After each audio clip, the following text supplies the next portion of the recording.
আসসালামু আলাইকুম, কেমন আছেন সবাই? সবাইকে শুভরাত্রি। দয়া করে আমার ভিডিওটা দেখবেন এবং সাবস্ক্রাইব করবেন।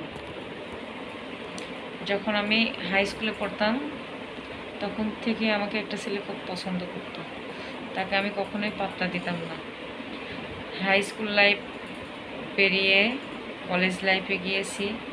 কলেজ লাইফ পেরিয়ে যখন ভার্সিটি লাইফে গিয়েছি তখন তার সঙ্গে একটা সময় দেখা গেল যে আমিও কথা বলতে শুরু করে দিলাম। তারপরে যখন আমার পড়াশোনা প্রায় শেষের দিকে আমাদের দুজনেরই ফ্যামিলিভাবে বিয়ের প্রস্তাব দিয়েছে। এর মধ্যে আমার ফ্যামিলি কোনোভাবেই সেটা মানছিল না।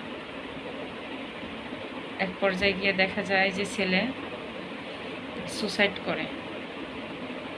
সুসাইড করার পরে 3 দিন মেডিকেলে ছিল, রাজশাহী মেডিকেলে ছিল। তাকে সেখান থেকে সুস্থ করে ছেলের ফ্যামিলি ছেলেকে বাড়িতে নিয়ে যায়। তারপরে সে পুরোপুরি সুস্থ হয়ে আবার আমাদের ফ্যামিলিতে আসছে। আসার পরে আমাদের ফ্যামিলি কোনোভাবেই স্বীকার আসছিল না যে তার সঙ্গে বিয়ে দিবে। এক পর্যায়ে গিয়ে দেখা যায় যে সে আমাদের বাড়িতে গিয়ে বলে যে আপনারা যদি আমার সঙ্গে যদি বিয়ে না দেন তাহলে আমি নতুন করে আবার সুসাইড করব। তখন আমার ভাই ব্রাদার তারা চিন্তা করে দেখেছে যে যদি বিয়েটা যদি নাই দিই, যদি এই ছেলে যদি আমাদের বাড়িতে সুসাইড করে, তখন দেখা যাবে যে আমাদের এক পর্যায়ে সম্মান চলে যাবে। তখন তারা চিন্তা করে দেখেছে যে না, তাহলে বিয়েটা দিয়ে দিই, যেহেতু ছেলে শিক্ষিত। কিন্তু আমার ফ্যামিলি জানতো না যে সেই ছেলে আগে আরেকটা বিয়ে করে রেখেছে। আর আমিও জানতাম না, তার সঙ্গে আমার প্রতিনিয়ত কথা হইতো, প্রতিদিন 4 থেকে 5 ঘন্টা কথা হইতো।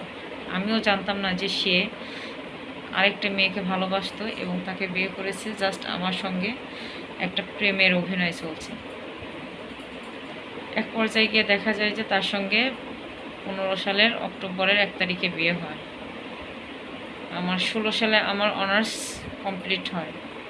17 সালে আমার একটা বেবি হয়।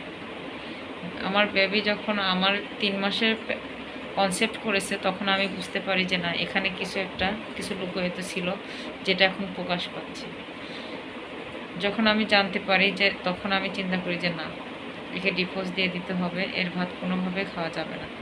অনেক চেষ্টা করেছি, কিন্তু তার হাত থেকে আমি রক্ষা পাই নাই।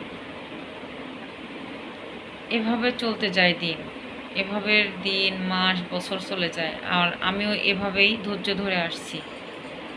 এক পর্যায়ে এসে দেখা যায় যে তাদের দুজনের মধ্যে ডিভোর্স হয়ে যায়।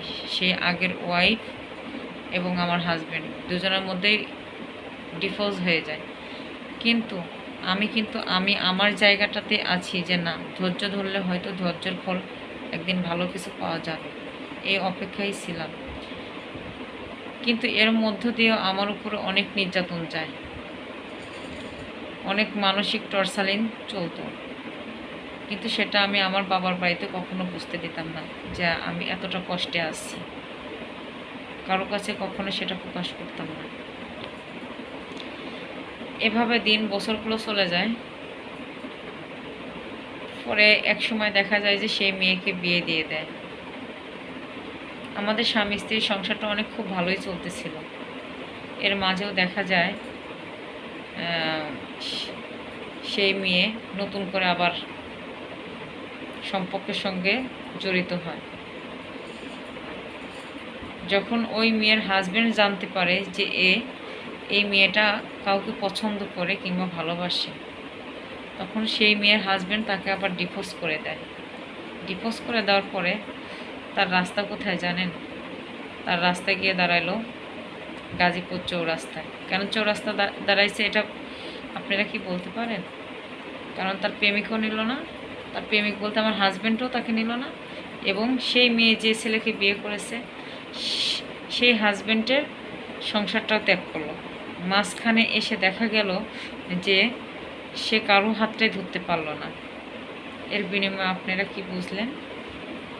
তাই কোনো মেয়ে ভুল করে কখনো অন্য ছেলের আশায় আর একটা ছেলের সংসার ত্যাগ করবেন না। যদি ত্যাগ করেন তাহলে আপনার জীবনে আপনাকে পস্তাইতে হবে।